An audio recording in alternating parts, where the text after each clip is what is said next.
শ্রীশুকোবাচ শুকমুনিপাদ বর্ণনা করছেন এবং দুষ্মস্ত্রীভিঃ কংস সহ ষণ্মাস্ত্র দুর্মতিঃ ব্রহ্মহিংসাং হিতং মেনে কালোপসাবৃতো অসুরঃ। কালকে আমরা শ্রীমদ্ ভাগবতে আমরা দুটি দিক শুকমুনিপাদ বর্ণনা করেছিলেন, আমরা সেটিকে আস্বাদন করেছিলাম। প্রথমে কংসের দিকটা বর্ণনা করেছিলেন, আমরা সেখানে বলেছিলাম কংসের দিকটা এখানে ছেড়ে দিলাম, এবার যাব বৃন্দাবনের দিকে। তারপর এসেছিলাম ব্রজলীলা। আজকে আবার কংসের দিকটাকে আর একটু বর্ণনা করে নিয়ে আমরা আবার ব্রজলীলায় ঢুকি। তা এখানে শুকমুনিপাদ বর্ণনা করছেন নন্দনন্দন ভগবান শ্রীকৃষ্ণ জগতের বুকে আবির্ভূত হবেন, এটা কংসের নিশ্চিত হয়ে গেল। যদিও কৃষ্ণকে তিনি ধরতে পারেননি, তবুও তো নিশ্চিত যে কৃষ্ণ জগতে আবির্ভূত হয়েছে। বলেছেন কে? যোগমায়া দেবী। যোগমায়া দেবী অনেক উপরে উঠে গিয়ে তিনি দীপ্ত কণ্ঠে একেবারে ঘোষণা করে দিয়ে গেলেন যে তোর হন্তা জগতের বুকে অবতীর্ণ, আমাকে মেরে কি করবি? হ্যাঁ,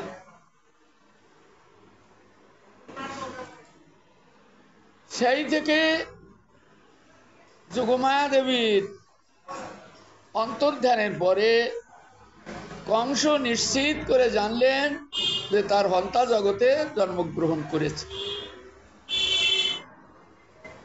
কিন্তু জগতে যে জন্মগ্রহণ করেছে, কোথায় জন্মগ্রহণ করেছে তা কিন্তু যোগমায়া দেবী বলেননি।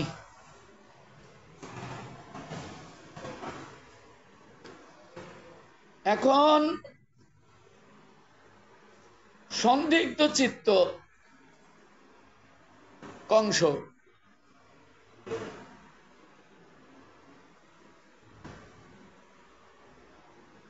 বসুদেবকে তিনি কিছু বলতে পারছেন না, কেননা বসুদেবকে অষ্টপৃষ্ঠে শৃঙ্খলাবদ্ধ করে পাথর চাপা দিয়ে রেখেছে। সে যে তার পুত্রকে সরিয়ে ফেলেছে একথা কংস বলতে পারছেন, এটা কোনো যুক্তি হয় না। দেবকী কারাগারে অবরুদ্ধ, অষ্টপৃষ্ঠে শৃঙ্খলা আবদ্ধ, বুকে পাথর চাপা দেওয়া। এখন কংস শুধু চিন্তান্বিত, চিন্তা করছে আমার হন্তা জগতের বুকে জন্মগ্রহণ করেছে এই দেবী, সে কথা বলে দিয়ে। আর দেবীর কি শক্তি, হ্যাঁ কি শক্তি! ওইটুকু কন্যা, তার এত বিশাল শক্তি। আমি 10,000 হাতির বল ধারণ করি, আমাকে তুচ্ছ জ্ঞানে এক লাথি মেরে চলে গেল।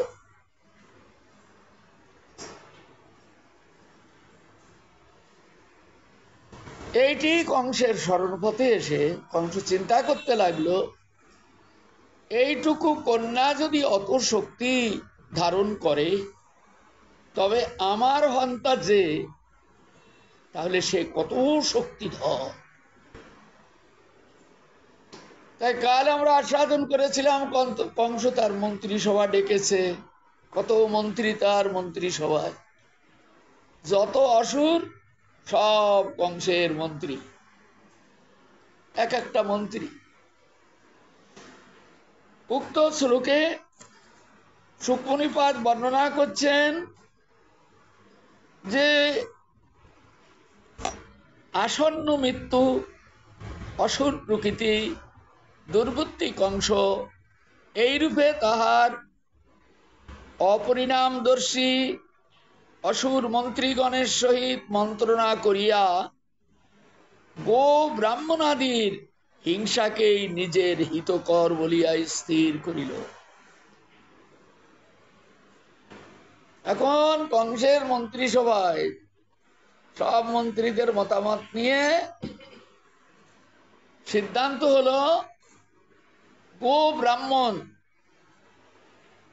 মানে যেখানে গরু থাকে সে জায়গায় হিংসা করো, গো হিংসা। আর ব্রাহ্মণদের উপর হিংসা করো, ধর্মের উপর হিংসা করো। হ্যাঁ, যে সমস্ত জায়গাগুলিতে বিষ্ণুর লোক থাকে, যে সমস্ত জায়গাগুলিতে, সেই সমস্ত জায়গাগুলি ভেঙে চুরমার করে দাও। কংসের মন্ত্রিসভায় এই সিদ্ধান্ত এসে উপস্থিত।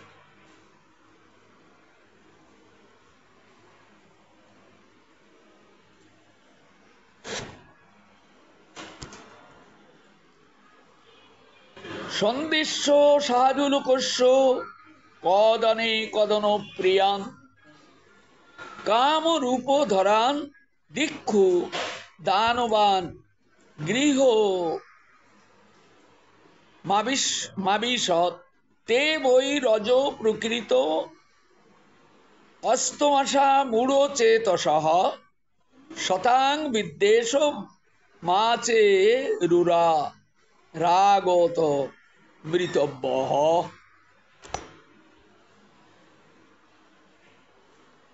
দানবগণ স্বভাবতই রজগুণাধিক, মানে অধিক দানবের রজগুণে ভরা। দানবগণের সত্যগুণ নেই, মানে অসুরগণে। অসুর একটা প্রকৃতি, অসুর প্রকৃতির লোকের কখনো ভেতরে সত্যগুণ জাগে না, রজগুণ এবং তমগুণে ভরা। রজগুণ যা দম্ভ অহংকার দ্বারা গড়া, এটার নাম রজগুণ। তমগুণ হলো মিথ্যা কথা বলা, ছল চাতুরি প্রবঞ্চনা করা। এই দুটির মিশ্রণ হলো অসুর স্বভাবের মধ্যে প্রবিষ্ট হয়ে থাকে, তারা অসুর। সবই ভগবান বলেন সবই আমার গুণজাত। ভগবান বলেন এই প্রকৃতিতে আমি যে গুণ প্রকাশ করেছি, যে গুণগুলি, তিনটি গুণ, সত্যগুণ, রজগুণ এবং তমগুণ, তিনটি গুণ দ্বারা এ জগৎ গড়া। ভগবান নিজেই তিনটি গুণ দিয়ে জগৎটাকে গড়েছেন, ভগবানের জিনিস এটা। এক একটা গুণের এক একটা কাজ। যেমন সত্যগুণ হলো নির্মল, শুদ্ধ, পবিত্র, সৎ, প্রবঞ্চনাহীন, ভগবত আরাধনায় লিপ্ত, সত্যগুণী। ভগবানকে যদি কেউ কোনো সময় চিনে থাকেন তবে জানবেন কোনোদিন আপনার হৃদয় মন্দিরে সত্যগুণের উদয় হয়েছিল। সে এসে গোবিন্দ চরণ কমলে মনটাকে আকর্ষণ করল। তুমি গোবিন্দ চরণ কমল ভজন করো। এই ভজনটা করবার জন্য সাধারণত ভাবে মানুষের মন আকৃষ্ট হয় না। সকলেই তমগুণ এবং রজগুণের অধীন হয়ে ভগবত নিন্দা, মিথ্যা, ছল চাতুরি প্রবঞ্চনার জালে নিরন্তর অবরুদ্ধ হয়ে সংসার চক্রে অনন্তকাল ধরে তারা দুঃখের দোলায় তারা দোদুল্যমান, দুঃখই ভোগ করে যাচ্ছে। তবুও তাদের জ্ঞান এবং বৈরাগ্য জাগে না।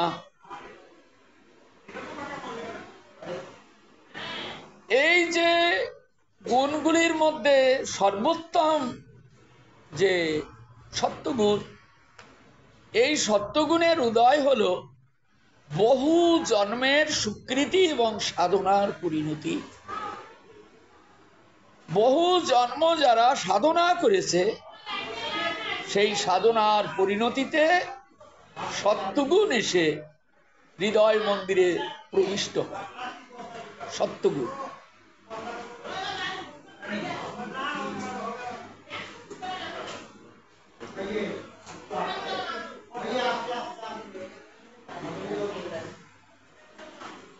রজগুণ, রজগুণ হলো দম্ভ এবং অহংকারে ভরা। রজগুণ যখন কারোর মধ্যে প্রবেশ করে সে কাউকে পরোয়া করে না, মানে নিজের থেকে বড় মনে করে না। সে মনে করে আমার থেকে বড় আর কে আছে, আমি শ্রেষ্ঠ, আমি শক্তিধর, আমি প্রতিষ্ঠাবান, আমি যশস্বী ইত্যাদি। সে নিজের দম্ভ অহংকারের হৃদয়টাকে একেবারে উদ্বেলিত করে বসে আছে। রজগুণ। আহার বিহারের কোনো সূচি নেই, শুদ্ধত্ব নেই। এমনকি যে সমস্ত আহার মানুষকে নরকের পথে টেনে নিয়ে যায় সেগুলি তার প্রকৃত আহার বলে সেটিকে তারা গ্রহণ করে। নমুনাগুলি বলছেন সুকমণি। কিরকম লোকেরা কুখাদ্যটাকে মনে করবে এটা খাবার। হ্যাঁ, এটার মধ্যে যে সমস্ত গুণগুলি আমাদের মনটাকে বিচলিত করে, দম্ভ অহংকারে ভরিয়ে দেয়, মিথ্যা ছল চাতুরি প্রবঞ্চনার জাল বনে, এ খাবারের মধ্যে সবকিছুই আছে। এই জন্য সেই খাবারগুলি তাদের একমাত্র অবলম্বনী। এটাই আমি খাবো, শত বুঝালেও সেগুলি পরিত্যাগ করে না, সেইগুলি তারা গ্রহণ করবে।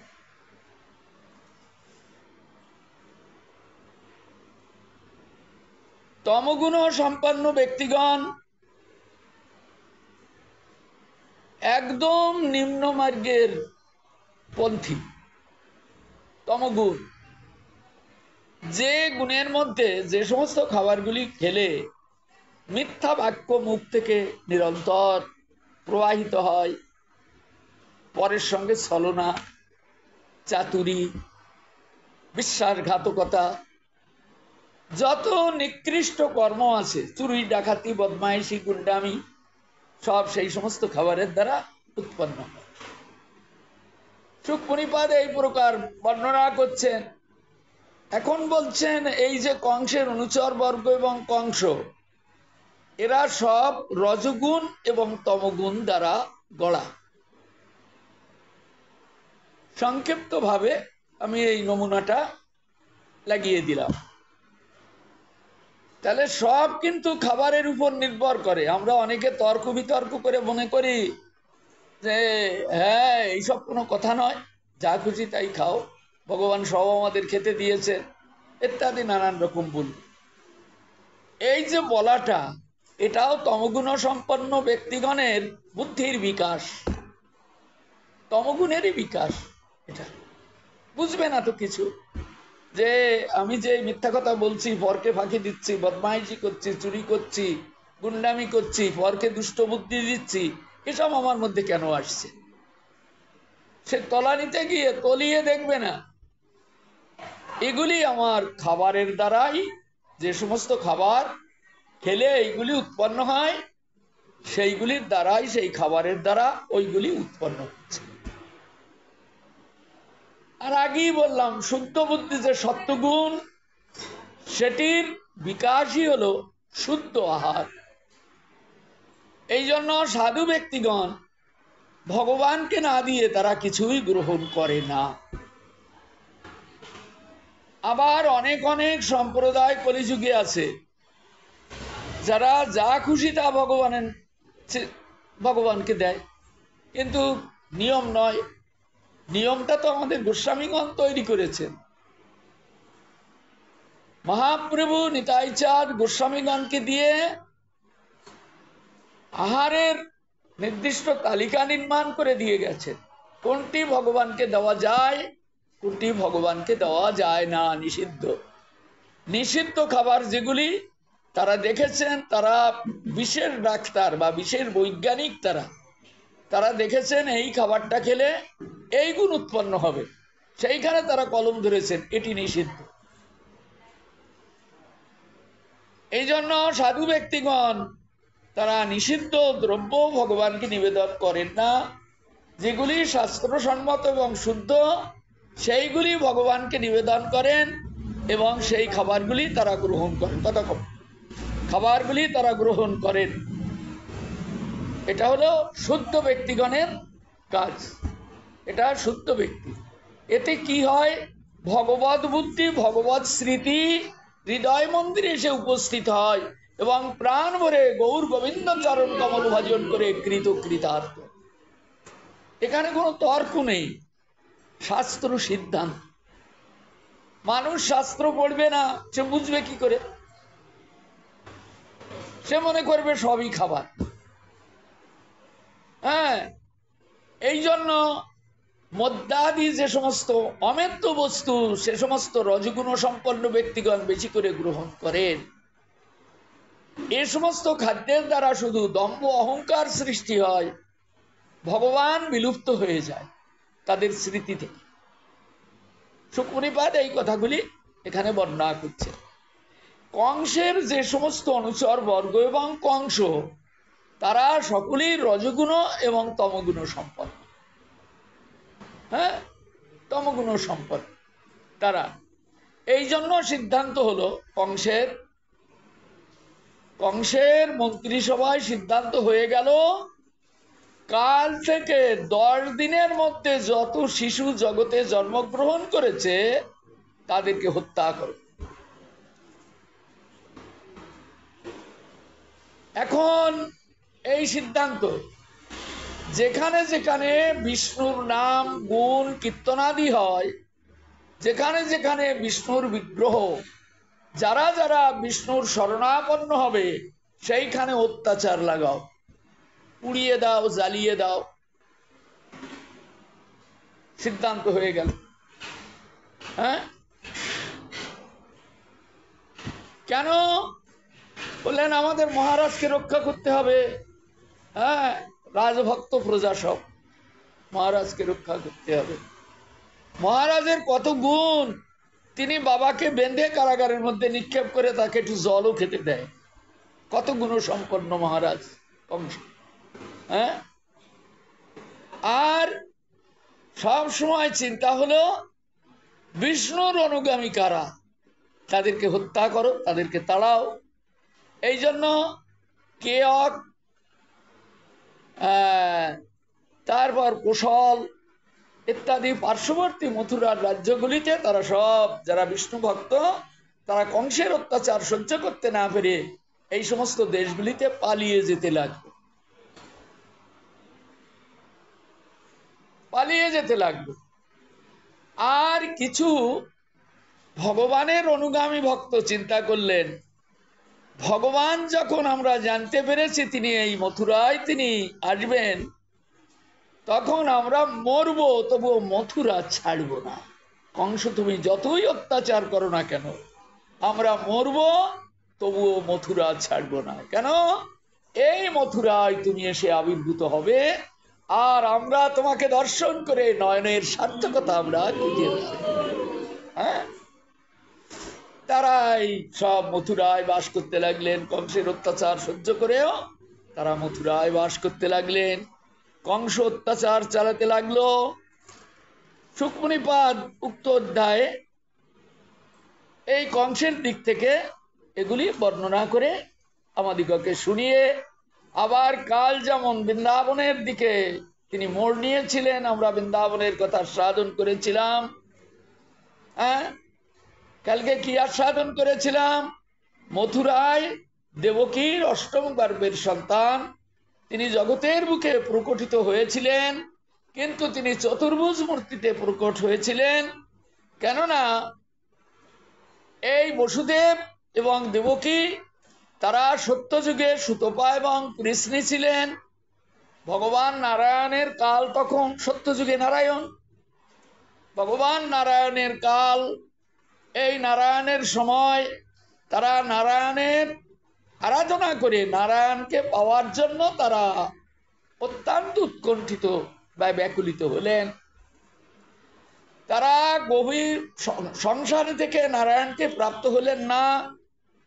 জীবনের শেষ বেলায় সংসার পরিত্যাগ করে গভীর অরণ্যের মধ্যে গিয়ে তারা নারায়ণকে বিগলিত পত্র ভক্ষণ করে কোন রকমের জীবন বেঁচে আছে তাকে আরাধনা করতে লাগলে। কি বিরাট তপস্যা! নারায়ণ দেখলেন এই জঙ্গলের মধ্যে বাঘ ভাল্লুক ইত্যাদির ভয়কে তারা তুচ্ছ জ্ঞান করে আমাকে পাওয়ার আশায় আহার্য পরিত্যাগ পূর্বক আজকে বিগলিত পত্র ভক্ষণ করে আমাকে ডাকছে। আর কতকাল আমি তাদেরকে দুঃখ দেব? তাই নারায়ণ এসে প্রকটিত হলেন, দেখা দিলেন। চোখ বন্ধ করে তপস্যা করছেন। ডাকলেন, সুতপা, কৃষ্ণে, চোখ খুলে দেখো, আমি এসেছি তোমাদের দুয়ারে। দেখো, চোখ খোলো। চোখ খুলছে না। সত্যই কি তুমি এসেছ, না তুমি আমাদের সঙ্গে ছলনা করছো? দেখো, আমি এসেছি। কিন্তু ভগবানের কণ্ঠস্বর এটি আমাদের মতো ব্যক্তির কণ্ঠস্বর নয়। হ্যাঁ, তার কণ্ঠস্বর অতীব সুমিষ্ট এবং কর্ণ রসায়ন। কানটা শুনলে, ডাক শুনলে মনে হয় যেন আমি হারিয়ে গেলাম, এত মধুর।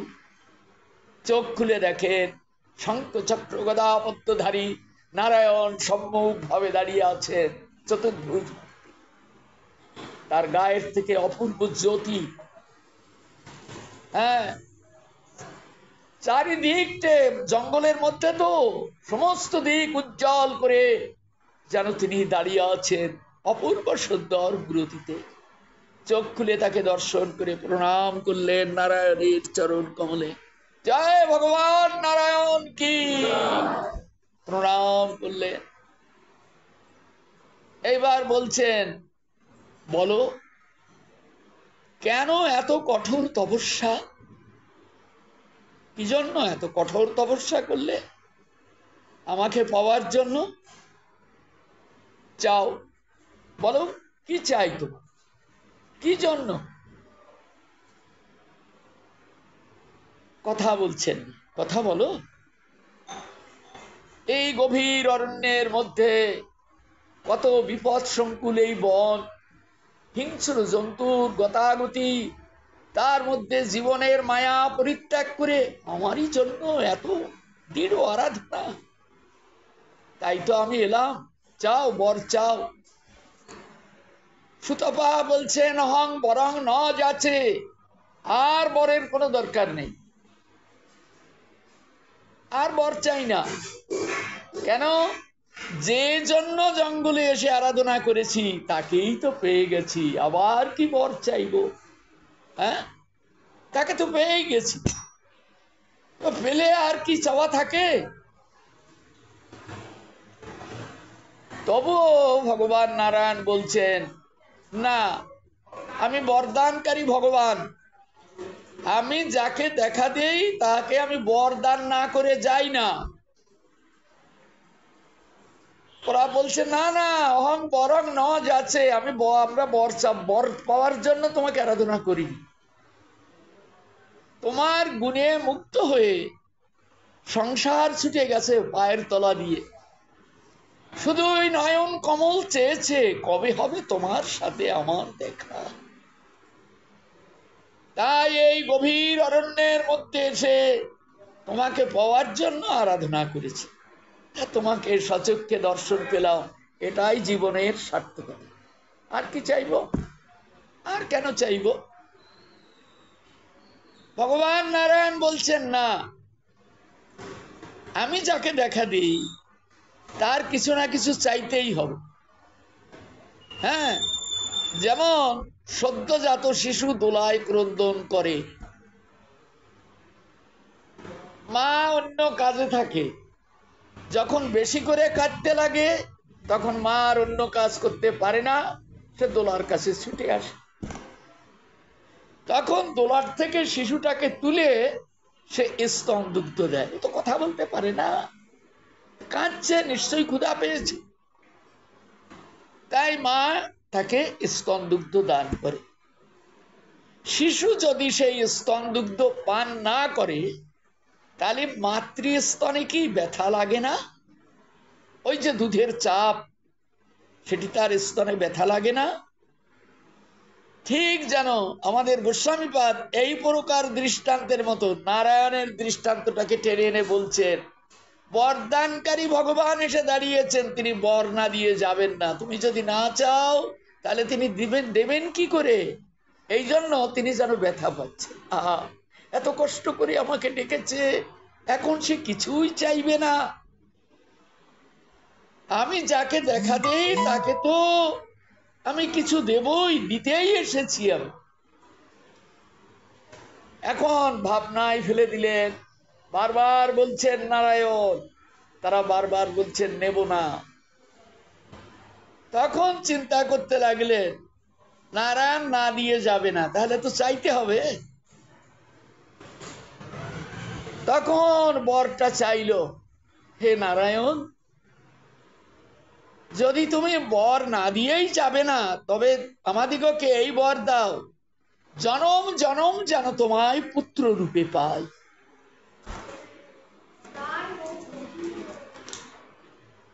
প্রতি জন্মে তোমাকে আমরা পুত্র রূপে পাব। নারায়ণ বললেন, তথাস্তু।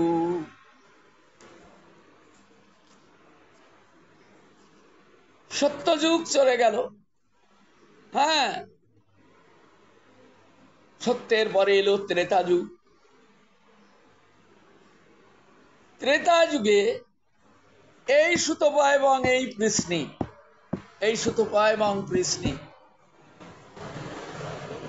তারা অদিতি এবং কশ্যপ রূপে জগতের বুকে এসেছিলেন।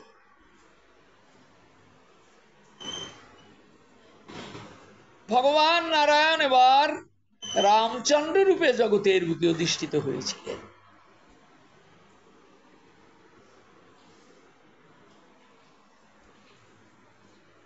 তারপরে এই তৃতীয় জন্মে বললেন, এইবার এই তৃতীয় জন্ম তোমাদের, তোমরা এবার বসুদেব এবং দেবকী রূপে তোমরা এসেছ। হ্যাঁ, ওই কশ্যপ এবং অদিতি তারা দশরথ এবং কৌশল্যা রূপে জগতের বুকে প্রকটিত হয়েছিলেন, তাই রামচন্দ্র রূপে আবির্ভাব হয়েছে। এবার তৃতীয় জন্ম, এই তৃতীয় জন্মে মথুরায় বসুদেব এবং দেবকী রূপে তারা এসেছেন। দৈববাণীতে যেদিন দেবকীর বিবাহ হয়েছে, সেই দিন দৈববাণীতে কংসের কর্ণকুহরে একটা বিশাল ধ্বনি এসে প্রবেশ করলো। সেখানে বলছে, এ দেবকীর অষ্টম গর্ভাতর হত্যা।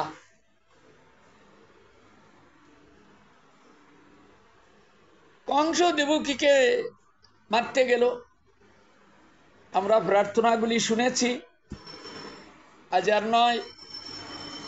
বসুদেব যখন বললেন, ভাই কংস, এই বিবাহ উৎসব পরমানন্দময় উৎসব, সবাই আনন্দ করছে, তার মধ্যে তুমি যদি দেবকীকে হত্যা করো আর সবাই তা দেখবে, তখন তুমি এই ভোজ বংশের কলঙ্ক রূপে পরিণত হবে, তোমাকে সবাই নিন্দা করবে।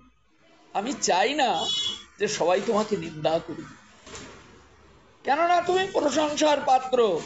তোমাকে যদি সবাই নিন্দা করে, সেটা আমার কাছে শুনতে ভালো লাগবে। অনেক প্রশংসা সূচক বাক্য বসুদেব বলেছিলেন। শেষকালে বললেন, ঠিক আছে, এ অষ্টম গর্ভা ছাড়া অন্য কোনো সন্তান তো তোমাকে হত্যা করবে না, এটা তো দৈববাণী নয়। তো আমার এক একটি সন্তান জন্মগ্রহণ করলেই আমি তোমার হাতে নিয়ে তুলে দেবো, তোমার যা ইচ্ছা হয় তাই তুমি করো। তখন কংস মনে করতে লাগলো, তাহলে এই এত লোকের মধ্যে ওকে হত্যা করে এত আনন্দের মধ্যে আমি নিরানন্দ আর করবো না। দেবকীকে এবং বসুদেবকে ঘরে এগিয়ে দিল। কেমন? এসব আমরা শুনেছি, শোনার কথা। প্রতি বৎসর একটা করে সন্তান হতে লাগলো। কেমন? প্রতি বৎসর একটি করে সন্তান দেবকীর জন্মগ্রহণ করতে লাগলো। কীর্তিমান, সুরেশ, ভদ্রসেন, ঋজু, শর্মর্দন ও ভদ্র, এই 6টি পুত্র জন্মগ্রহণ করল। প্রথম কীর্তিমানকে নিয়ে কংসের হাতে দিলে কংস তার এই ভাগ্নের মুখটা দেখে আর দেবকীর কথা চিন্তা করলো, এটি তো আমার হন্তা নয়, এটিকে আমি মারবো না, যাও নিয়ে যাও বসুদেব, এটি আমার হন্তা নয়। এমনি করে 6টিকেই ফিরিয়ে দিল। আমরা দেখলাম ঋষিপাদ নারদ কোথায় ছিলেন।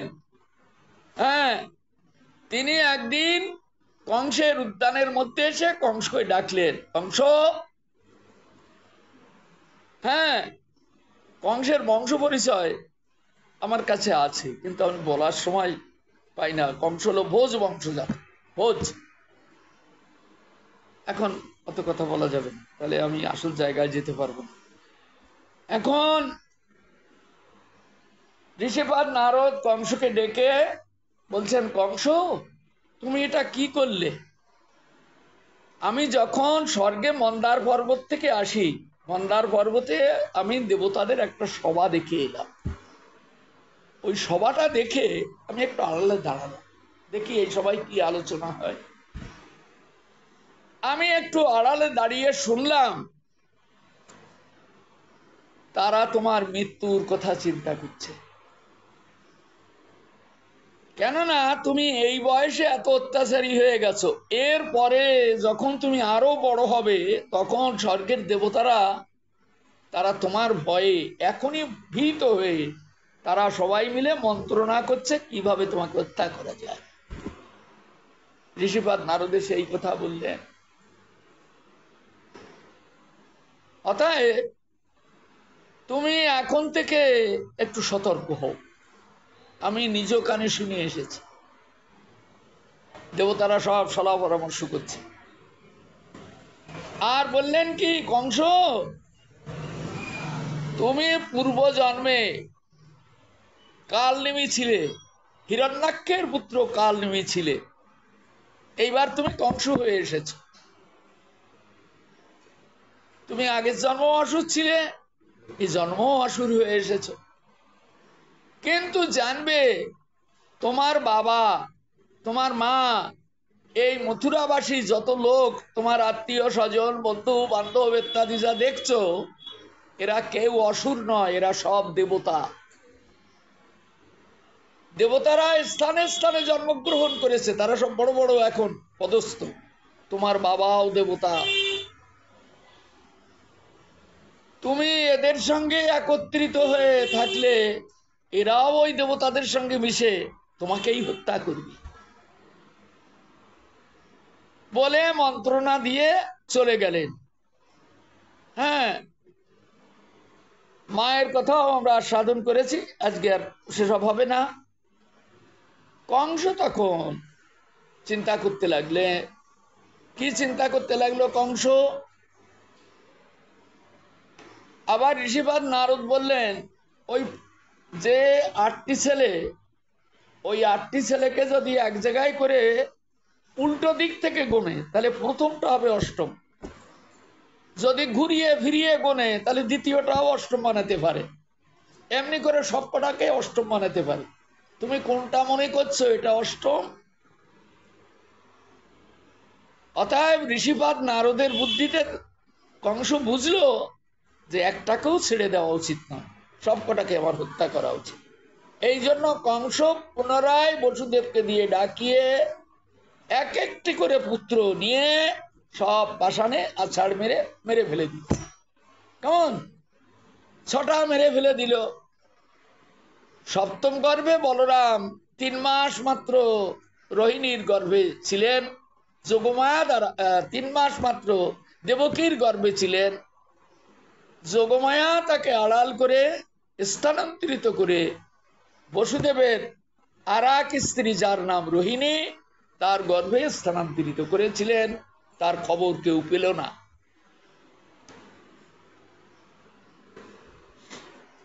কংস মনে করতে লাগলো সপ্তম গর্ভ নষ্ট হয়ে গেছে। তারপর এই অষ্টম গর্ভ ভগবান শ্রীকৃষ্ণ তিনি বসুদেবের পুত্র রূপে এই কংসের কারাগারে এসে উদয় হলেন। ভাদ্র মাস, রোহিণী নক্ষত্র, বিশাল ঝড় জলের রাত, অষ্টম গর্ভারূপে ভগবান তিনি এসে আবির্ভূত হলেন। চতুর্ভুজ মূর্তিতে কংসের কারাগারে অবতীর্ণ হয়েছিলেন। চতুর্ভুজ মূর্তিতে এলেন কেন? সত্যযুগে যখন এই সুতপা এবং কৃষ্ণী তারা ধ্যান করেছিল তখন নারায়ণ স্বরূপে এসেছিল। এই যুগে যদি তিনি দ্বিভুজ মূর্তিতে আসেন তাহলে তারা চিনতে পারবে না সেই নারায়ণ আমার যুগে যুগে পুত্র রূপে এসেছে কিনা। তাই তিনি চতুর্ভুজ রূপে কংসের কারাগারে এসে উদয় হয়েছিলেন। তারা তাকে স্তব স্তুতি করেছিল। এমন সময় একটা দৈববাণী ভগবান পাঠালেন। কাদের দ্বারা সেটি বর্ণনা নেই। একটা দৈববাণী ভেসে, বসুদেব তোমার পুত্রকে তুমি গোকুলে নিয়ে রেখে এসো, সেখানে যশোদার একটি কন্যা হয়েছে, ওই কন্যাটিকে তুমি নিয়ে এসো। বসুদেব গোকুলে নিয়ে তার পুত্রকে রেখে কন্যাটিকে নিয়ে এসেছিলেন। এসব ঘটনার মধ্য দিয়ে ভাগবত আস্বাদন দিয়েছেন আমাদের। তবুও বলছি, সংক্ষেপ সূত্র টেনে নিয়ে যাচ্ছি, আমাদের ভালো করে মনে পড়ার জন্য। কন্যাটি যখন কারাগারে প্রবেশ করলো তখন তিনি কারাগারের দরজা আবার পুনরায় অবরুদ্ধ হলো। তিনি কেঁদে উঠলেন। কাদার কারণও কালকে আমরা সাধন করেছি। এই কান্নার শব্দ প্রহরীরা সব জেগে উঠল। ঘুম ভেঙে গেল। কংসকে সংবাদ দিলেন। কংস এলো। কংস দেবকীর হাত থেকে কন্যাটিকে ছিনিয়ে নিয়ে দু পা সজোরে ধরে পাষাণে মারল আছাড়। কিন্তু দুঃখের বিষয়, কংসের হাত থেকে ওই কন্যাটি, সদ্যজাত কন্যাটি হাত থেকে বেরিয়ে আকাশ মার্গে উড়ে চলে গেল। যখন আছাড় মারে তখন তার বা পায়ের একটা টোক্কা তার মাথায় লেগেছিল। 4 ভাগ ঘুরে কংস মাটিতে পড়ে গেছিল, এত শক্তি। তখন সে অনুমান করতে লাগলো এ আমার হন্তা নয়। তাতে যদি এত শক্তি হয় এই সদ্যজাত একটা ছোট্ট বালিকা, তাহলে আমার হন্তা যদি জগতে এসে থাকে সে কত শক্তি নিয়ে এসেছে, আমি তো আর বাঁচতে পারবো না। তাই এই মন্ত্রিসভায় এখন নিরূপিত হলো, মহারাজ কোনো চিন্তা করবেন না, 10 দিনের মধ্যে এই অঞ্চলে যত সন্তান জন্মগ্রহণ করেছে সমস্ত সন্তানকে আমরা মেরে ফেলে দেব। কোনো জায়গায় যোগ্য হতে দেব না, কোন জায়গায় বিষ্ণুর আরাধনা, নারায়ণের আরাধনা, কোন আরাধনা যারা করে তাদেরকে আমরা বাঁচতে দেব না। আমরা নির্যাতন করব, উৎপীড়ন করব। এই ভয়ে মথুরাবাসী অনেক লোক তারা কেয়ক, কোশল ইত্যাদি ইত্যাদি আশপাশ মথুরার রাজ্য অন্য যে দেশ ছিল সেই সব দেশে পালিয়ে গেল। আর কিছু লোক তারা নিজের মৃত্যু স্বীকার করেও ভগবানের আগমন দর্শন করবার জন্য, কেননা কংস যত অত্যাচার করবে ততই ভগবান কৃপা করে ভক্তকে রক্ষা করবার জন্য আসবেন। কেননা আমরা শ্রীমদ্ ভাগবত গীতায় আমরা দেখেছি ভগবান কখন আসেন, যদা যদা হি ধর্মস্য গ্লানির্ভবতি ভারত অভ্যুত্থানমধর্মস্য তদাত্মানং সৃজম্যহম পরিত্রাণায় সাধুনাং বিনাশায় চ দুষ্কৃতম ধর্ম সংস্থাপনার্থায় সম্ভবামি যুগে যুগে। ভগবান যুগে যুগে জগতের মুখে অবতীর্ণ হন। কেন? ভগবান আসেন অধর্মকে বিনাশ করে ধর্মকে জগতের মুখে স্থাপন করবার জন্য। দুষ্ট ব্যক্তিগণকে বিনাশ করে সাধু ব্যক্তিগণকে রক্ষা করে তিনি জগৎকে আনন্দময় করে দিয়ে চলে যান। তাই এই দুষ্ট কংস, আমরা যদি এইখানে পড়ে থেকে নির্যাতন পাই আর ভগবানকে ডাকি, তিনি নিশ্চয়ই আসবেন। আর ভগবানের সঙ্গে দেখাই হলো এই নয়নের সার্থকতা। তাকে দর্শন করে আমরা মরে যাই তাও ভালো, তবু দর্শন তো হবে, তিনি আসবেন এই মথুরায়। এইভাবে মথুরার দিন, মথুরা মণ্ডলে এইভাবে চলতে লাগলো। মথুরা কংসের সবাই, সমস্ত দুষ্টদের, দুষ্ট পার্শ্বদবৃন্দ, এদিকে এতদিন মথুরায় যারা মন্ত্রিত্ব করেছেন উগ্রসেনের, তাদেরকে সব বন্দী করলো, মারলো, তাড়িয়ে দিল, কেউ দেশ ছাড়া, কেউ আবার তার সঙ্গে কারাগারে আবদ্ধ হলো। উগ্রসেন কারাগারে বন্দী, সমস্ত অসুরবৃন্দ নিয়ে এখন কংসের সভা। অসুরবৃন্দ তারা সব নির্ধারণ করলো 10 দিনের মধ্যে যত শিশু জন্মেছে তাদেরকে সব বধ করতে হবে। কে বধ করবে এখন? এইবার আমরা এই সিদ্ধান্তে আসছি, এই অসুরগুলোকে কে বধ করবে? হ্যাঁ, এখন এই সবাই আলোচিত হতে লাগলো। এই যে 10 দিনের মধ্যে জন্মগ্রহণ করেছে তাদেরকে সব হত্যা করতে হবে। এই হত্যার দায়িত্ব কে নেবে? পুতনা উঠে বলছেন, আমি এই দায়িত্ব নেব। পুরীর কংসের একজন মন্ত্রী, এই পুতনা মন্ত্রিত্ব পেয়েছে। উগ্রসেন বন্দী কারাগারে, আর যারা সব মন্ত্রিত্ব নিয়েছে, অগাসুর, বকাসুর, বৎসাসুর, প্রলম্বাসুর, কেশিয়াসুর, ধেনিকাসুর, হ্যাঁ, জরাসন্ধ হলো উপদেষ্টা, হ্যাঁ, এই সমস্ত আরো অনেক অনেক উপদেষ্টা আছে, শিশুপাল, দন্তবক্র, হ্যাঁ, আরো বড় বড় উপদেষ্টা আছে, পার্শ্ববর্তী যে সমস্ত অসুর রাজ্য আছে ইত্যাদি, তারা সব, হ্যাঁ, এরা সব এই কংসের পক্ষে। এখন পুতনা রাক্ষসী সে বলছেন, এই ভাতটা আমি নেব, তুমি নেবে? আচ্ছা পুতনা, তোমার কি ক্ষমতা আছে? আরে মহারাজ, আপনি জানেন না আমার ক্ষমতা। আমার এই বড় বড় দুটো স্তন দেখেছেন? হ্যাঁ, এই স্তন দুটি বিষে ভরা, এক একটা করে বাচ্চা ধরবো আর এই স্তনে মুখ ঠেকাবো আর সঙ্গে সঙ্গে মরে যাব। আমি একা যাব না, কেননা অনেক দেশ, এত দেশে গিয়ে যদি সমস্ত বাচ্চাগুলোকে মারতে হয় আমার অনেকটা সময় লাগবে না? তাই আমরা আরো 4 বোন আছি। কে কে আছে? দেখো, পুতনারা 5 বোন। আমার দুটো বোন, 3টে বোন আমার থেকে বড়, 3টে বোন, আমি চতুর্থ, আরো একটা আমার ছোট বোন আছে, আমরা 5 জন আছি। এই 5 জনের উপর আপনি দায়িত্ব দিন। তো তাদের নামগুলি আমরা একটু পড়ি: কোটরা, রেবতী, জ্যেষ্ঠা, পুতনা, মৃত্তিকা। তাহলে তোমরা দায়িত্ব নিচ্ছ এই 5 জনে? বলেন, হ্যাঁ মহারাজ, আমরা এই 5 জনের দায়িত্ব নিচ্ছি। আমি নিশ্চিন্তে, আপনি ঘুমান গিয়ে, আপনি কোনো চিন্তা ভাবনা করবেন না। আমরা এই 5 জনে আক্রমণ করবো এমন ভাবে যে সমস্ত দেশে এই 10 দিনের মধ্যে জন্মগ্রহণ করেছে যারা, সব মেরে ফেলে দেব, সব, হ্যাঁ, সব মেরে ফেলে দেব। তখন সবাই সিদ্ধান্ত করছে, আচ্ছা মেয়ে ছেলেগুলোকে মেরে কি হবে? মেয়ে ছেলেগুলোকে না মেরে মেয়ে ছেলেগুলোকে যমুনার জলে ভাসিয়ে দিন, ওগুলোকে মারার দরকার নেই। আর যেগুলো বেটা ছেলে সেইগুলো খেয়ে ফেলে দিন। এইবার এই কংসের এই যে দিকটা সুকমুনিপাদ এই পর্যন্ত সাধন করে এটা রেখে দিলেন।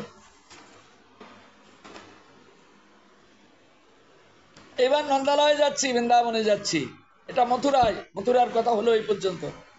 কেমন? কালকেও হয়েছিল, আজকেও খানিকটা হলো। এখন চলো যাই বৃন্দাবনে, যাই দেখি। বৃন্দাবনে গিয়ে আমরা দেখলাম নন্দাত্মজুৎপন্নে যতাল্লাদো মহামনা। কালকে রাত্রিতে নন্দের একটি পুত্র হয়েছে। নন্দাত্মজ উৎপন্নে যাতাল্লাদো মহামনা। মহামনা নন্দ মানে মহান ব্যক্তি এই নন্দ বাবা। মহামনা, তার মনটাও মহান, তার বুদ্ধিবৃত্তি মহান, তার ক্রিয়াকর্মাদি মহান, সবই মহান। হ্যাঁ, এই জন্য শ্রীমদ্ ভাগবতে সুক্মণিপাদ বর্ণনা করছেন নন্দাত্মজ উৎপন্নে যাতাল্লাদ মহামনা। নন্দের একটি পুত্র উৎপাদন হয়েছে, এই জন্য নন্দ বাবা প্রচন্ড আনন্দ সহকারে উৎসব চালিয়ে যাচ্ছে, প্রচন্ড আনন্দ সহকারে। অহুও বিপ্রাণ বেদজ্ঞান স্নাত শুচি রলঙ্কৃত। শ্রোতজ্ঞ ব্রাহ্মণগণকে নিমন্ত্রণ করেছেন।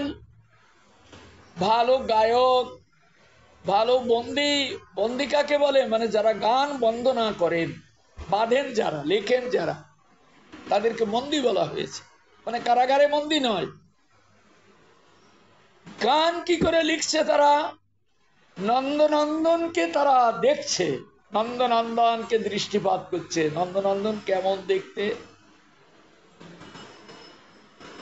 যারা গান বাঁধবেন, আজকে কি গান হবে? এখানে গান হবে নন্দনন্দনের উপর গান হবে। তা যারা গানটা বেঁধে দেবেন, এ গান তো আগে ছিল না, কেননা আগে তো কোনোদিন নন্দনন্দন জগতের বুকে আসেননি। তাই এমন মধুর মিষ্টি গান, এমন সুন্দর, এমন প্রেমময় গান আগে কোনো গায়ক কোনোদিন গায়নি, কোনো বন্দী কোনোদিন বাঁধেননি, এমন গান।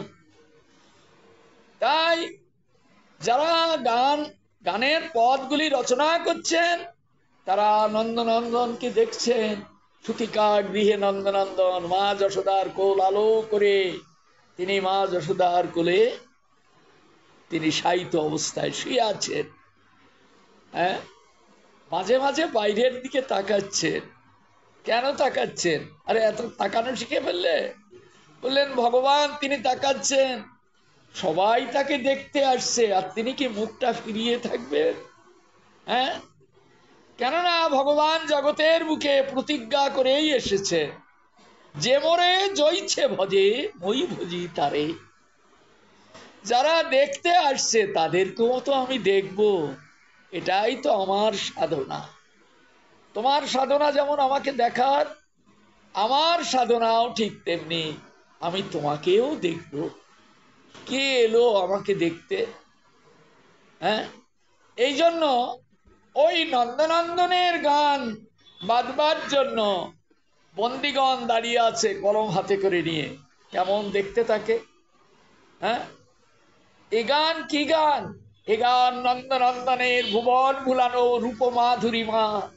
হ্যাঁ, এমন কেমন সুন্দর হয়ে জন্মেছে নন্দের পুত্রটি, কেমন সুন্দর হয়ে জন্মগ্রহণ করেছে। তাই কলম হাতে করে নিয়ে তাকে দেখছে আর লিখছে, পদ লিখছে। হ্যাঁ, তাই বন্দিগণ নন্দনন্দনের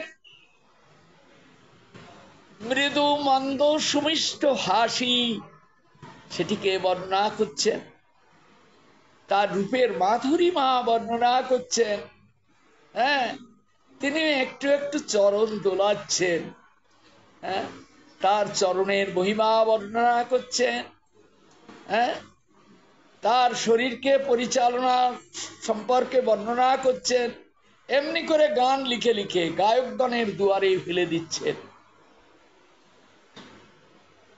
সুকণ্ঠ সম্পন্ন গায়কগণ সেই সমস্ত ছন্দগুলি নিয়ে তারা সুর দিতে আরম্ভ করেছে। তাই আজকে নন্দ ভবন মধুর কণ্ঠে নন্দনন্দনের গান উত্থিত হচ্ছে।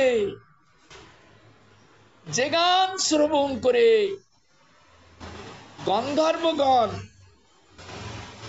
গাইতে আরম্ভ করেছেন, নর্তকীগণ অপ্সরাগণ নৃত্য করতে আরম্ভ করেছেন, গায়করা গাইছে, অপ্সরাগণ নৃত্য করছে। নন্দ ভবনে আনন্দের সঞ্চার হয়েছে। এমন আনন্দ জগৎ সংসারে কেউ কোনোদিন দেখেনি, কোনোদিন হয়নি। কেননা এমন ভগবানও জগতের বুকে কোনোদিন আসেননি, যার আগমনে এমন মধুর আনন্দ জগতে প্রকাশিত হয়েছে। এতদিন যত ভগবান এসেছেন তারা এর অংশ বা বলা। আজ পূর্ণ ভগবান, তিনি গোলক থেকে জগৎকে আনন্দ প্রদান করবার জন্য তার সমস্ত পরিকর বৃন্দ নিয়ে আজ এই মধুর বৃন্দাবনে এসে তিনি অবস্থানরত। তাই ভগবান এই ছোট্ট স্বরূপটির উপর মধুর গান কীর্তিত হচ্ছে, কত নিত্য গীত ইত্যাদি হচ্ছে। এই ঝঙ্কার ব্রজমণ্ডলে সর্বত্র ছড়িয়ে পড়েছে। নন্দের পুত্র হয়েছে জেনে গোপগণ তারা মাথায় করে কিছু নিয়ে নিয়ে নন্দ ভবনে প্রবেশ করছে। কেউ দধির ভাণ্ড, কেউ ঘৃত ভাণ্ড, কেউ মাখন ভাণ্ড, কেউ পঞ্চামৃত, সে কেউ দুধ, কেউ ঘোল, যার ঘরে যা আছে তাই মাথায় করে নিয়ে নন্দ ভবনে আসছে। তো আসছে তো বটেই, কিন্তু এমন বাজনার, এমন সুর ঝঙ্কার, এমন মধুর গীত তারা জীবনে কোনোদিন শোনেনি। সেই মধুর গীতের তালে তালে তারাও যেন নাচতে নাচতে নন্দ ভবনে এসে তারা প্রবিষ্ট হচ্ছে।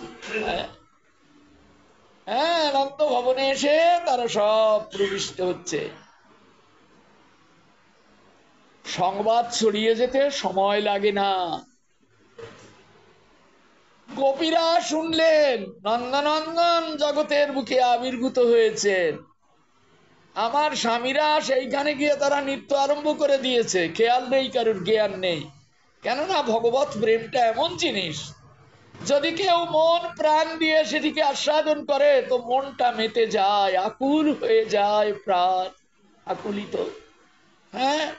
তখন ব্যাকুলিত চিত্তে ভগবানের সেই গুণ কীর্তন করে তারা পরমানন্দে সব যেন গড়াগড়ি দিতে থাকে, পরমানন্দে। তাই তো ভগবানের নাম গুণ লীলা রস আস্বাদন করে ভক্তগণ গড়াগড়ি দিয়ে যায় প্রেমানন্দে। সেটিরই আস্বাদন এই নন্দ ভবনে। তাই গোপীরাও এসেছে। তো ওই যে গায়কগণ গান গাইছে,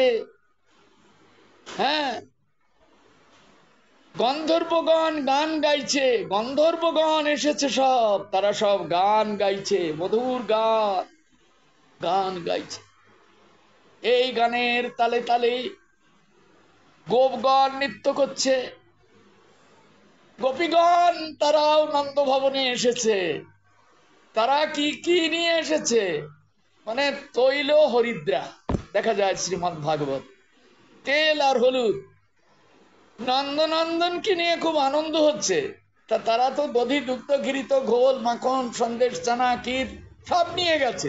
তা আমরা আর কি নিয়ে যাব? তেল আর হলুদ নিয়ে গেছি। তাই নিত্য গীতে পাগল হয়ে গিয়ে ওই তৈল আর হরিদ্রা মেখে ইয়ের মুখে মাখছে, ওর মুখে মাখছে, এ ওর গায়ে মাখছে, আর আনন্দে ঢলে পড়ছে। কি পরমানন্দ নন্দ ভবনে! এর নাম নন্দ উৎসব। এর নামই নন্দ উৎসব। পরমানন্দ হচ্ছে। একদিকে গোপীরা, একদিকে গোপেরা। এমন ভাবে দধি ছোড়াছুড়ি করছে, সাদা হয়ে গেছে। আর গোপীরা এমন ভাবে হলুদ আর তেল মাখানো রং মাখছে মুখে, যে একেবারে সব হরিদ্রা বর্ণ ধারণ করেছে। আর ওই নন্দনন্দনের গান, আর কি নিত্য কি গীত, পরম নিত্য গীতে ভরা নন্দ ভবন। হ্যাঁ,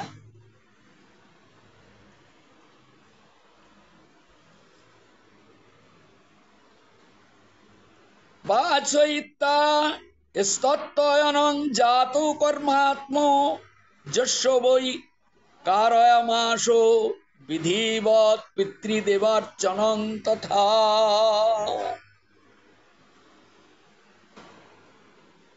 এখন এই যে নন্দনন্দন, নন্দনন্দনের আগমনে স্বস্তিবাচক পূর্বক নান্দিমুখী শ্রাদ্ধাদি কৃতাকর্ম, জাত কর্ম ইত্যাদি সব সমাধিত হচ্ছে।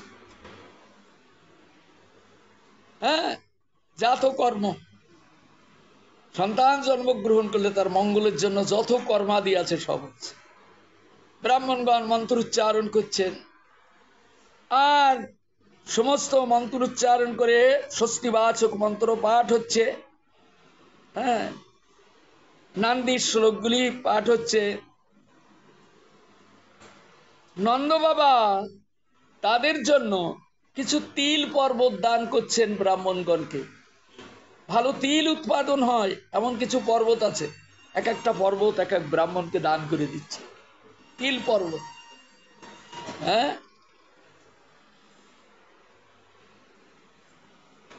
আর একটু এগিয়ে দাঁড়িয়ে দেখব, ধেনুনাং নিযুতে প্রাদাত বিপ্রেভ্য সমলঙ্কৃতে তিলাদ্রিন সপ্ত রত্নৌঘ সাতৌকৌভাম্বরাবৃতাৎ কালেন স্নাত শৌচাভ্যাম সংস্কারৈস্তব সেজ্জয়া শুদ্ধান্তি দানৈ সন্তুষ্টা দ্রব্যান্নাত্ম আত্মবিদ্যায়া।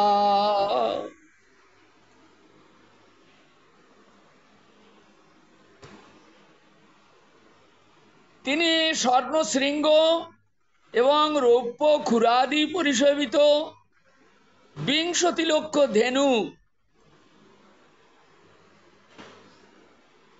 20 লাখ গাভী নন্দরাজ দান করেছিলেন এই উৎসবে।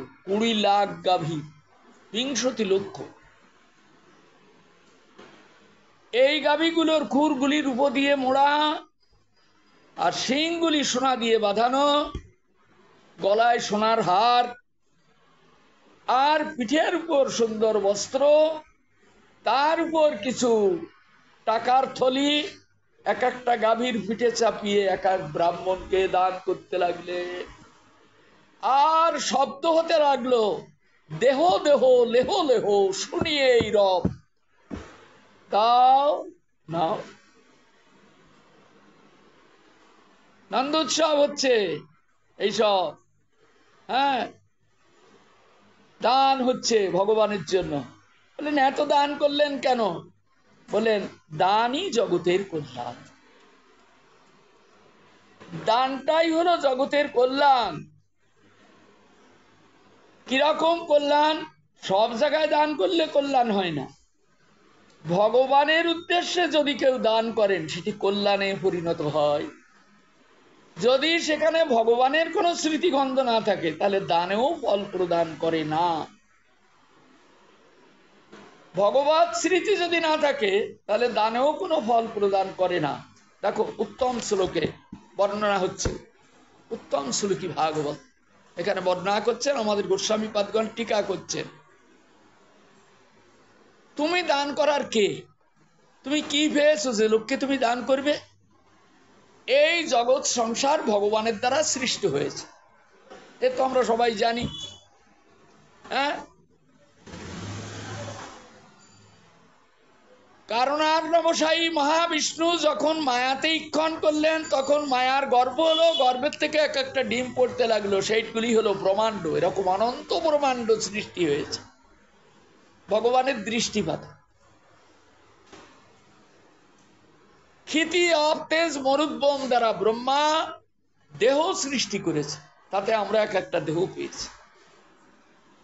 আর দেহ পেলে কি হয়, এ দেহটা তো মরার সময় তো আবার এই দেহটা চলে যায়, সে দেহ তো কথা বলে না।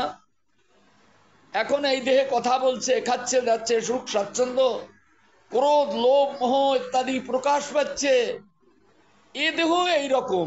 আবার যখন এ দেহের মধ্য থেকে প্রাণটা বেরিয়ে যায়, তখন সেই দেহটা আর কারোর সঙ্গে ক্রোধও করে না, লোভও করে না, দানও করে না, খায়ও না, সব নীরব নিথর হয়ে যায় সেই দেহটা।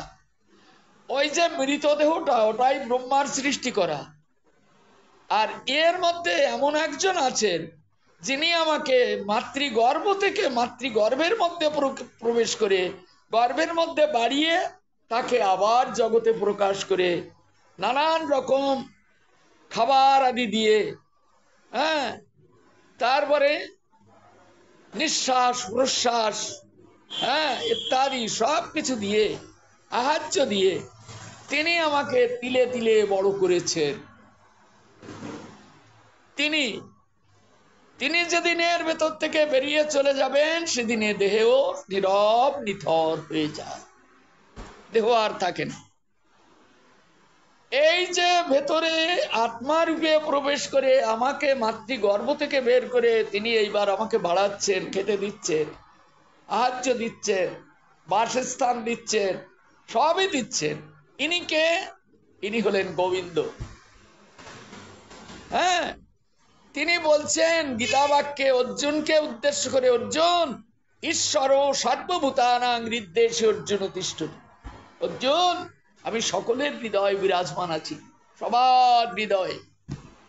তিনি যদি আমার দেহে না থাকতেন তো আমি আজকে এখানে হরিকথা বলতে আসতে পারতাম না, এতক্ষণ শ্মশানে চলে যেতাম। তিনি যদি আপনার মধ্যে না থাকতেন তাহলে আপনি আজ এখানে আসতে পারতেন না। তাহলে আপনাকে এইখানে এনে হরিকথা শোনাচ্ছেন, তার কথা শোনাচ্ছেন। তিনি কে? বলেন তিনি গোবিন্দ। কোন দেবতা কাউকে আত্মদান করেনি, দেবতারাও ভগবানের আত্মায় পরিপুষ্ট। ওই ভগবানের আত্মাটা দেবতাদের মধ্যে আছে, তাই দেবতারা বেঁচে আছে। ওই আত্মাটা অসুরগণের মধ্যে আছে, তাই অসুররা বেঁচে আছে। ওই আত্মাটা মুনি ঋষিগণের মধ্যে আছে, তাই মুনি ঋষিগণ বেঁচে আছেন। ওই আত্মাটা স্থাবর জঙ্গম কৃমি কীট পোকা মাকড়ের মধ্যে আছে, তাই পোকা মাকড় গুলিও বেঁচে আছে। ওই আত্মাটা বৃক্ষের মধ্যে আছে, তাই বৃক্ষও বেঁচে আছে।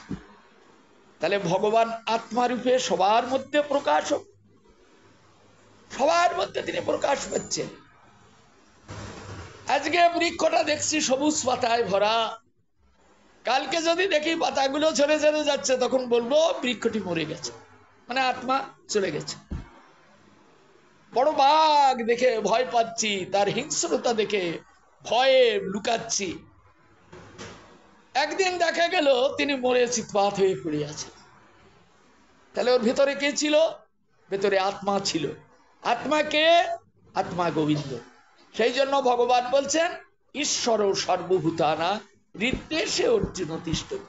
অর্জুন, তুমি যুদ্ধ করতে ভয় পাচ্ছ, মরবে কি বাঁচবে নানান রকম চিন্তা করছো।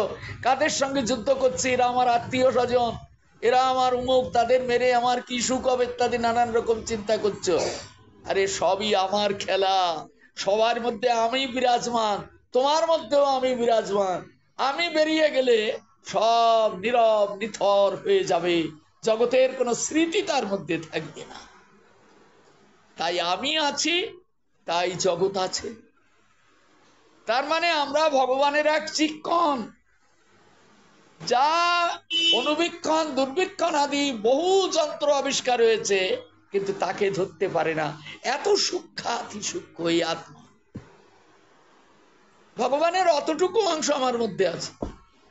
যারা নির্বোধ ব্যক্তি তারা বলে ভগবান তো সবার মধ্যে আছে, বলেন আছে, কিন্তু ভগবান অনন্ত কোটি বিশ্বের জীবের আত্মা স্বরূপ। হ্যাঁ, এইবার এটাকে অ্যানালাইসিস করে দেখা গেছে যে ভগবানের একটা চুলের আগা কেটে 10,000 খণ্ডে খণ্ডিত করে ব্রহ্মার হাতে দিয়েছে। ব্রহ্মা সেইটা তার ক্ষিতিয়ব তেজ মরুদ্গম দ্বারা তৈরি করা দেহের মধ্যে ঢুকিয়ে দিয়েছে, সেটি চলমান হয়েছে। হ্যাঁ, তাহলে ভগবানের ঐচ্ছিক কণ অতটুকু অংশ আছে আমার মধ্যে, আর স্বয়ং ভগবান কি ঐচ্ছিক কণ অতটুকু নাকি? তিনি অনন্ত কোটি বিশ্ব ব্রহ্মাণ্ডকে লৌকব্যে পরে ধারণ করেন। তাহলে ভগবান কি আমার মতো এতটুকু? তিনি বিরাট, কিন্তু তিনি সকলকে লীলা পরিদর্শন করানোর জন্য কোথাও তিনি ক্ষুদ্র হচ্ছেন, কোথাও তিনি বৃহৎ হচ্ছে, নানান রকম ভাবে তিনি প্রকাশ দেখাচ্ছেন জগতের ভগবান। আবার কোন জায়গায় তিনি বিগ্রহ হয়ে দাঁড়িয়ে আমাকে ডাকছে, আমাকে সেবা করে। হ্যাঁ, তাহলে যদি আমি বলি তুমি তো আমার মধ্যে আছো, তো সেবা তো পাচ্ছ, ভালো ভালো খাচ্ছি, তুমি খাচ্ছ না?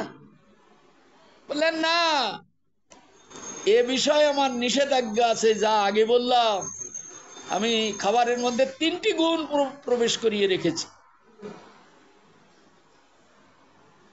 এই খাবার বিচার করে যারা খাচ্ছে তারা আমার অস্তিত্বকে স্বীকার করছে এবং আমাকে চিনতে পারছে, এবং তার কর্তব্য অনুসারে সে আমাকে সেবা করছে, আমার নাম গুণ কীর্তন করছে, আমার জন্য পরমানন্দে সে অভিভূত হচ্ছে। আর এমন খাবার সে খাচ্ছে যে আমাকে চিনতেও পারল। হ্যাঁ, ইত্যাদি ইত্যাদি অনেক কথা। অত কথা বললে আমরা এগোতে পারবো না, আমার তো এগিয়ে যেতে হবে। নন্দ বাবা এমনি করে দান করতে লাগলেন। নন্দ ভবনে পরম আনন্দে একেবারে উত্তাল ঢেউ বয়ে যেতে লাগলো, আনন্দের ঢেউ, জলের ঢেউ। হ্যাঁ, এমনি করে নন্দ ভবনে পরমানন্দ। এখন নন্দ ভবনে সবাই তো নাচা গাওয়ার তালে আছে। হ্যাঁ, এই আনন্দের ঢেউটা কতদূর পর্যন্ত বিস্তার করেছিল? শ্রীমদ্ ভাগবত বলছে ত্রিভুবন বিস্তার করেছিল। নন্দ ভবনে নন্দোৎসবে যে আনন্দের ঢেউটা বয়েছিল সেটা ত্রিভুবন বিস্তার করেছে। ত্রিভুবন কাকে বলে? স্বর্গ, মর্ত, পাতাল। এই ঢেউটা স্বর্গে গেছে, মর্তের মানুষের কানে গেছে, কিন্তু সবার কানে নয়। এ ঢেউ সবার কানে যায় না। এ ঢেউ যদি সবার কানে যেত তাহলে এখানে কি লোক ধরতো নাকি? হ্যাঁ, যাদের বহু কোটি জন্মের সুকৃতির পরিণতি, ভগবান তাদের ডেকে তাদের কানে এই প্রেমের ঢেউটা তুলে দেয়, তারাই শুনতে পায়।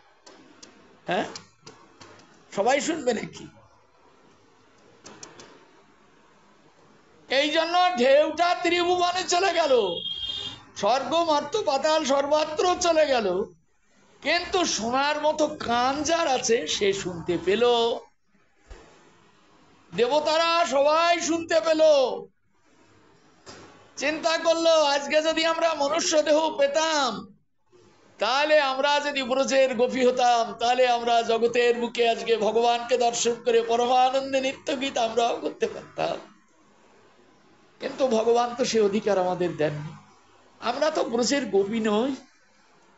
হ্যাঁ, এই অধিকারটা তো আমাদের ভগবান দেননি। আমরা যদি ব্রজের গোপী হতাম, তাহলে আমরা ওই গোপীদের সঙ্গে গিয়ে পরমানন্দে নৃত্য করে ভগবানের গুণ কীর্তন করতাম, লালসান্বিত। এমন নন্দ ভবন থেকে এমন বাতাসে বয়ে নিয়ে যাচ্ছে এমন প্রেমের গন্ধ, এমন আমোদিত ভাব, যা কর্ণকুহারে প্রবেশ করলে হৃদয় মন্দিরটা সুশীতল হয়ে যায়, অন্তর থেকে যে সমস্ত বহির্মুখতা আছে তা দূরীভূত হয়ে যায়।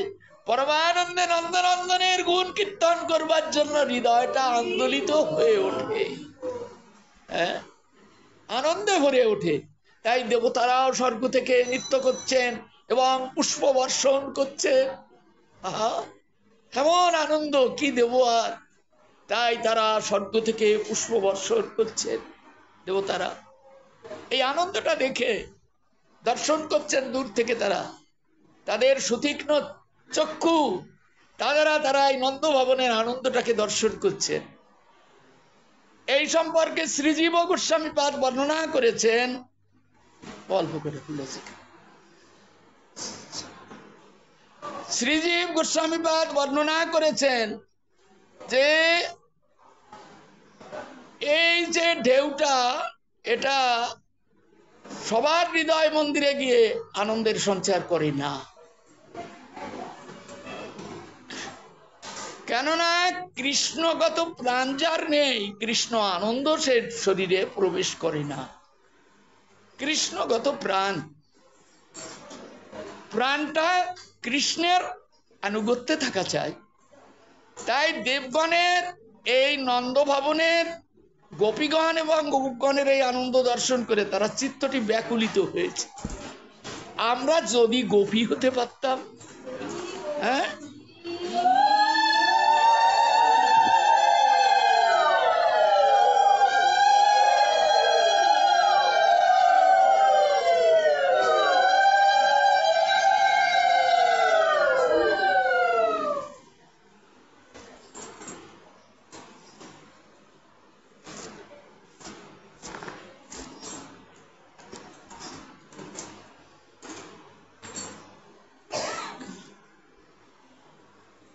এই জন্য গোপী দেবতাদের গোপী হতে পারার জন্য তার অনুরাগে, তাদের যে অনুরাগটা, সেই অনুরাগটা শ্রীল সুখদ স্বামী মহারাজ বর্ণনা করছে।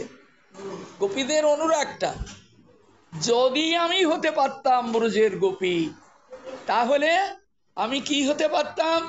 আমিও নন্দ ভবনে গিয়ে পরমানন্দে নৃত্য গীত করে আনন্দ সুখকে আস্বাদন করতে পারতাম। কেমন এই সুখকে আস্বাদন করতে পারতাম। আমরা কি ভাববো? হে ভগবান, তুমি অনন্ত কোটি বিশ্ব ব্রহ্মাণ্ডের নাথ, তুমি কেমন তা জানি না, কেমন তোমার রূপ তা জানি না। আজ নন্দ ভবনে তুমি মা যশোদার কোলকে আলোকিত করে তুমি গোপীগণের নয়ন কমলে দর্শন দান প্রদান করছো। তা নাকি এত মধুর, এত সুন্দর, যা মন মাতানো, ভুবন ভুলানো, প্রাণ হারানো, এমন সুন্দর।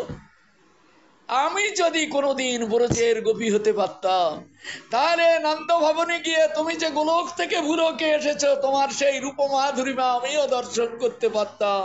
তাই আমারও মনে আনন্দ জাগে, আমি কি কোনোদিন ব্রজের গোপী হতে পারবো? আর তোমার এই পরমানন্দময় সুখকে আমি আস্বাদন করে আমিও কোনোদিন কৃতার্থ হতে পারবো?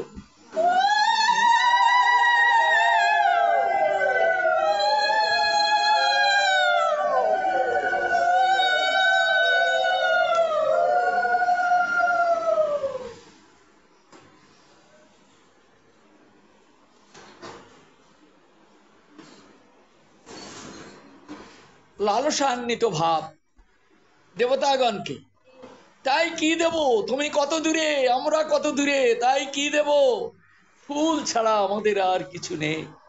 হ্যাঁ, তাই আমাদের হৃদয় কুসুমকে আমরা গোবিন্দ চরণে সমর্পণ করব। গোপিত হতে পারলাম না, এই হৃদয়ের ফুল হে গোবিন্দ, তুমি কোনোদিন গোলক থেকে ভুলোকে নামনি, আজ তুমি গোলক থেকে ভুলোকে নেমে গোপগণকে দর্শন দিয়ে পরমানন্দ সুখে তাদেরকে আনন্দময় করে তুলেছ।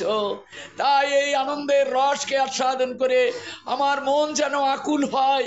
আমি কি কোনোদিন ব্রজের গোপী হয়ে এমনি সেই সুখকে আমি আস্বাদন করতে পারবো? তাই আমাদের তো দেওয়ার কিছু নেই, আমরা এখান থেকে কি দেব? তাই হৃদয় কুসুমকে আমরা ঢেলে দিলাম তোমার ভুবন মোহন চরণ কমলে, তুমি গ্রহণ করো। হ্যাঁ, ইত্যাদি।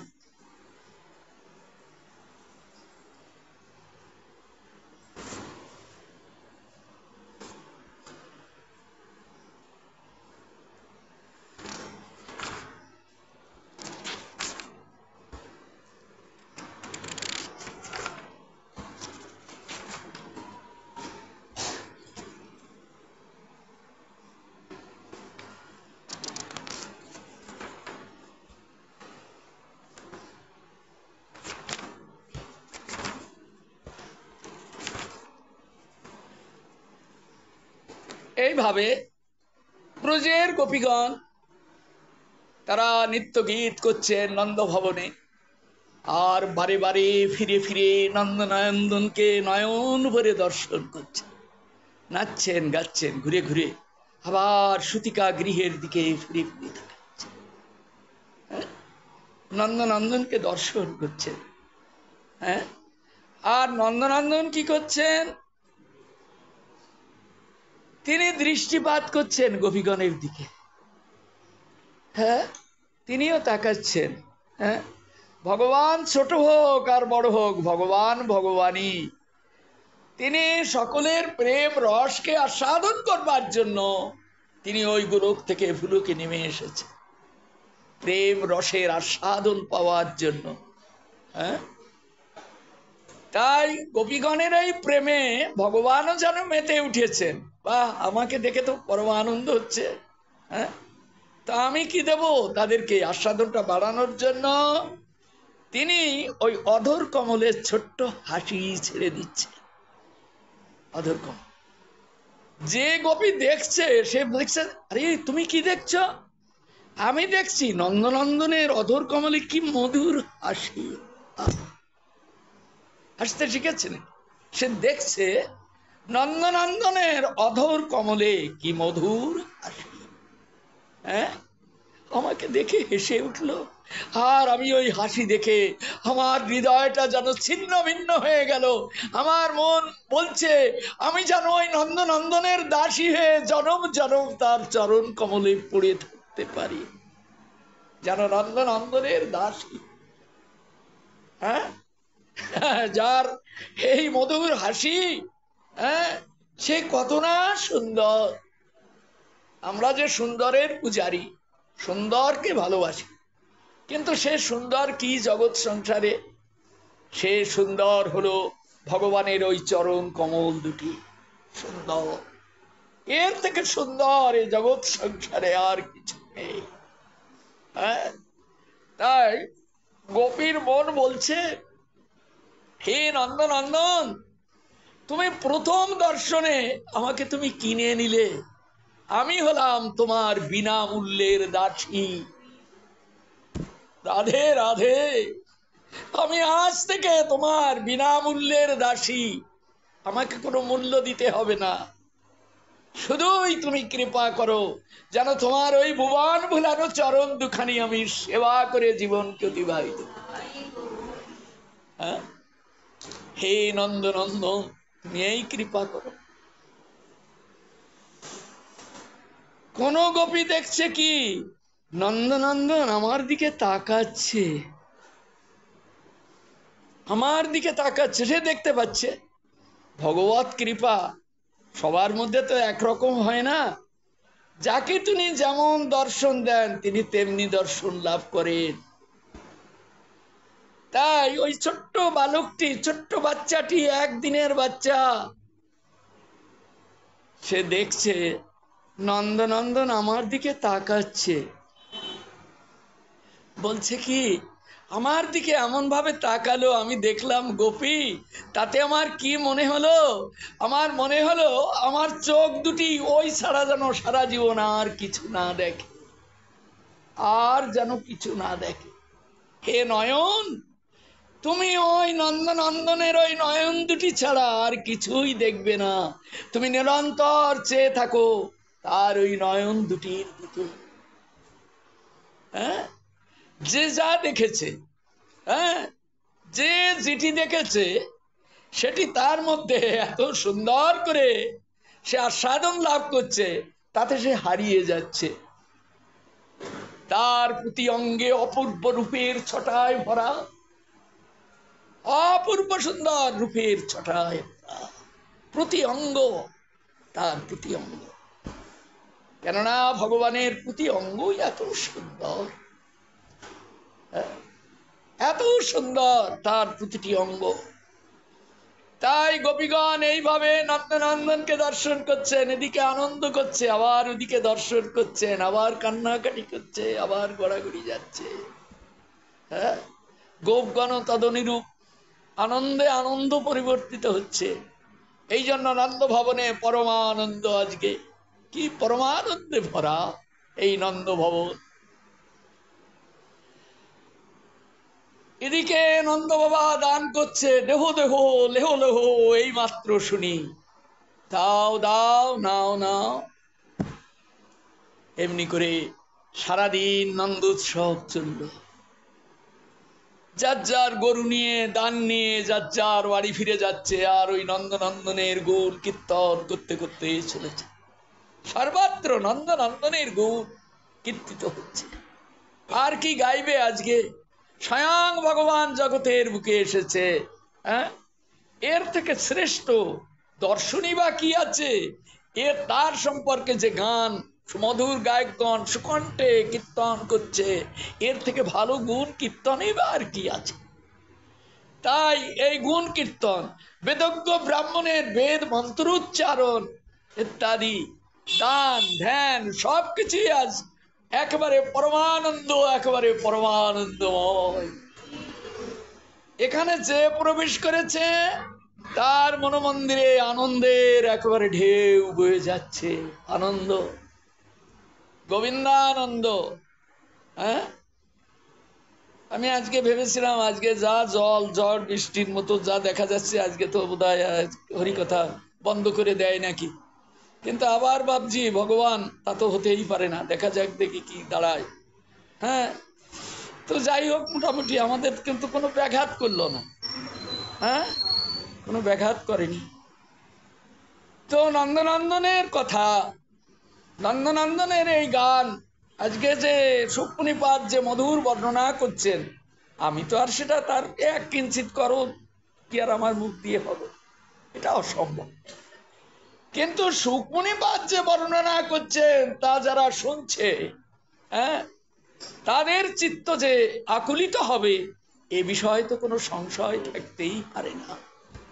তাই 60,000 ঋষি পরমানন্দে শিহরণ জাগাচ্ছে, কাঁদছে, চোখের জলে ভেসে যাচ্ছে। ভগবানের এই শুভ আবির্ভাব তারা প্রতিপালন করছেন, মনমন্দিরের আলোকে মনের আনন্দ নিয়ে তারা সাধন করছে। তীর্থগান মূর্তিমন্ত হয়ে তাদের তীর্থে আছে জল, কিন্তু ভগবানের কথা শ্রবণ করে তারা নয়নের জলে ভেসে যাচ্ছে। ভগবান তুমি কত, তীর্থ নয়নের জলে ভেসে যাচ্ছে, তাদের জল আছে, কিন্তু আজকে গোবিন্দের কথা শ্রবণ করে তারা সব নয়নানন্দে বিভোর হয়ে যাচ্ছে, চোখের জলে। হ্যাঁ, তো এই যে ভগবত স্মৃতি, এই যে ভগবানের গান, এই যে মনমন্দিরের কালিমার যে বহিষ্করণ, যে ঔষধ, এটিকে যে আস্বাদন করে তার মনোমন্দিরে ক্ষণকালের জন্য হলেও অনন্তকালের মালিন্য দূরীভূত হয়ে যাবেই যাবে শ্রবণ কীর্তনে। এই জন্য ভগবত আনন্দ রস, এটিকে আস্বাদন একমাত্র ভক্তগণেরই হাত বস্তু, এটা সবার জন্য নয়। যাদের জনম জনমের স্বীকৃতি আছে তারা প্রাণ ভরে আস্বাদন করুন ভগবান নন্দনন্দনের এই মধুর সুখপাদ, তারাই আস্বাদন করুন জনম জনমের স্বীকৃতির। এখন সন্ধ্যা হয়ে যাচ্ছে, ভগবানও তো মনে করছে সারাদিন দেখো আমার জন্য তারা নিত্য গীত কীর্তন, খাবারের তো কোনো অভাব নেই, যার ঘরে যা আছে সব নিয়ে টিয়ে এসেছে। হ্যাঁ, তো খাবার সময় পাচ্ছেন, এত আনন্দ, প্রেমানন্দ, আজ প্রেমানন্দের ঢেউ বয়ে যাচ্ছে, তা খাবে কখন আর? হ্যাঁ, তাই নন্দনন্দনকে দর্শন করে নন্দনন্দন যেন তাদেরকে ফিরিয়ে দিচ্ছেন, যাও গোপী, আমি তো একদিনের জন্য আসিনি, আমি যখন এই নন্দ ভবনে আমি এসেছি তখন তোমাদের প্রত্যেকেরই মনোবাঞ্ছা পূর্ণ করে তবে আমি যাব, আজ শুধু নয়, তোমরা এবার ঘরে ফিরে যাও। সেই জন্য জানো তাদের হৃদয় মন্দিরে এমন একটা প্রভাব সঞ্চার করছে, সন্ধ্যা হয়ে আসছে, এখন তারা ঘরে ফিরে যাক, তারা ঘরে ফিরে যাবে। যেতে পারছে না, যাবি কি করে? কৃষ্ণ প্রেম এমনই একটা প্রেমানন্দ রূপ সুখ হৃদয় মন্দিরে আস্বাদন দিয়ে তাকে যেন প্রেমের বেড়িতে যেন বেঁধে ফেলে ভগবত স্মৃতির মাঝে। তাই রাস্তা দিয়ে যাচ্ছে গোপী, কাটতে কাটতে যাচ্ছে। আহা, কি দেখলাম আজ সারাদিন, হ্যাঁ, কি দেখলাম, কি সুন্দর দেখলাম নন্দনন্দন। জিজ্ঞাসা করছে গোপী, সবাই দেখতে পায়নি, যারা একটু বহির্মুখ তারা গেলেও দেখতে পায়নি, কিন্তু যারা উন্মুখ তারা সবাই দেখতে পেয়েছে। তাই এক গোপী আর এক গোপীকে জিজ্ঞাসা করছে, গোপী তুমি নন্দনন্দনকে কেমন দেখলে? গোপী কেঁদে ফেলে বলছে, হে গোপী, সারা জীবন যদি দাঁড়িয়ে দাঁড়িয়ে তাকে দেখতাম তবু আমার দেখার শেষ। আমি যদি সারা জনম দাঁড়িয়ে দেখতে দিত তবু আমার দেখার শেষ হতো না। কিন্তু ফিরে যেতে হচ্ছে, হ্যাঁ, ফিরে যেতে হচ্ছে এই সংসারের জন্য। সংসার যদি না থাকতো তাহলে আমি সারা জীবন তার চরণ কমলে পড়ে থাকতাম। হ্যাঁ, এই জন্য নরোত্তম ঠাকুর মশাই বলছেন, বিষয় বাসনা মোর কবে তুচ্ছ হবে, বিষয় ছাড়িয়া যাবে শুদ্ধ হবে মন, সেই দিন হাম হেরিব সেই মধুর বৃন্দাবন, সেই মধুর বৃন্দাবন, সেই দিন। হ্যাঁ, তো গোপী কাঁদছে তার দর্শন করার জন্য। গোপী তুমি কেমন দেখলে তাকে, বলো না গোপী, বলো না। গোপী বলছেন, হে গোপী, তোমাকে আমি কি বলবো, আমি অঙ্গীকার করে এসেছি সারা জীবন আমি তার দাসী হয়ে থাকব, তুমি আমাকে ভুলিয়ে দিও না, সংসার বিষয় বাসনা নলে আমাকে আর ডুবিয়ে দিও না, আমায় তোমার চরণ কমলে রেখো, আমি সারা জীবন তোমার চরণের দাসী হয়ে থাকব। এক একজন এক এক গোপী এরকম করে এক এক ভাবে নন্দনন্দনের গুণ কীর্তন করতে করতে চলেছে। এইভাবে নন্দনন্দনের গুণে উন্মত্ত হয়ে গোপীগণ এমনি করে নন্দ ভবন ছেড়ে যাচ্ছে, আর যাচ্ছে আবার ফিরে ফিরে তাকাচ্ছে, ফিরে ফিরে তাকাচ্ছে, আবার আবার ফিরে ফিরে, হে নন্দনন্দন, কাল যেন আবার তোমাকে আমি কৃপা করো, কাল যেন আবার তোমাকে আমি দেখতে পাই। এইভাবে নন্দনন্দনের দিকে ফিরে ফিরে তাকাচ্ছে, আবার গৃহের দিকে দুই পা এগোচ্ছে, আবার নন্দনন্দনের সেই নন্দালয়ের দিকে ফিরে ফিরে তাকাচ্ছে। এইভাবে গোপীগণ নন্দনন্দনের জয়ধ্বনি করতে করতে গৃহে অভিমুখে।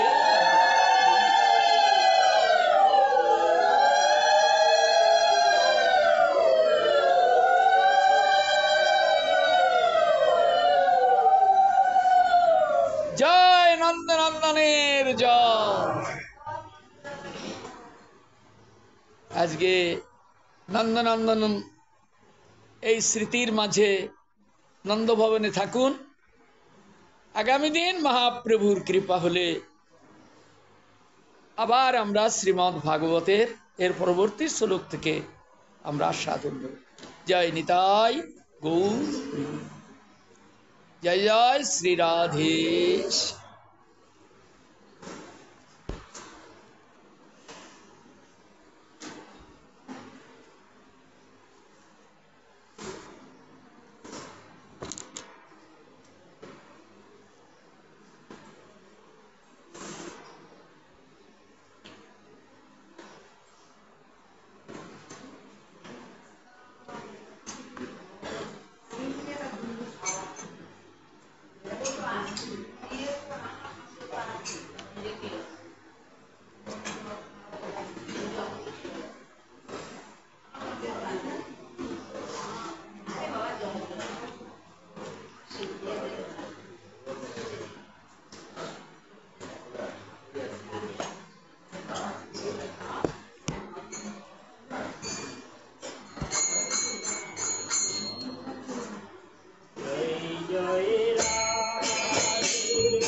হরে কৃষ্ণ হরে কৃষ্ণ কৃষ্ণ কৃষ্ণ হরে হরে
কৃষ্ণ হরে হরে হরে রাম হরে রাম রাম রাম হরে হরে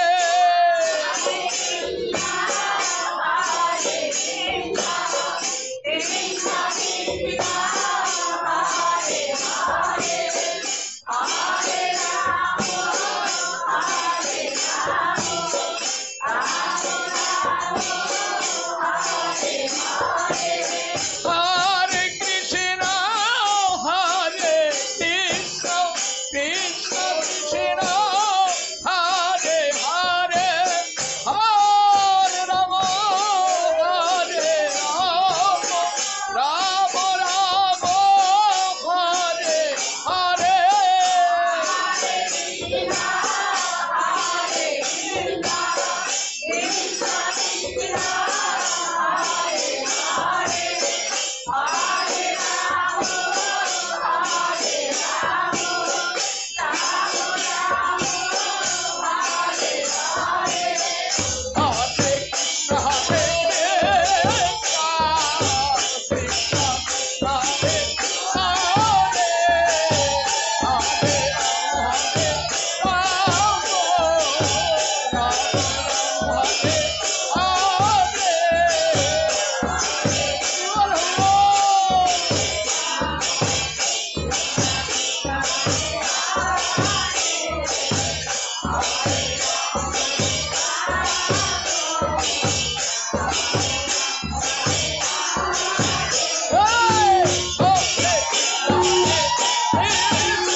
সেবা কি, অরঞ্জ গোদালিয়া হরিসভা কি, তো ভক্তবৃন্দ কি, আর কল্যাণ হোক সেই প্রেমানন্দে একবার। আজকের হরিকথা পরিবেশন করালেন এই ঝুমামা, তার সকলের সর্ববিধ কল্যাণ হোক সেই প্রেমানন্দে একবার। জয় জয় শ্রীরাম।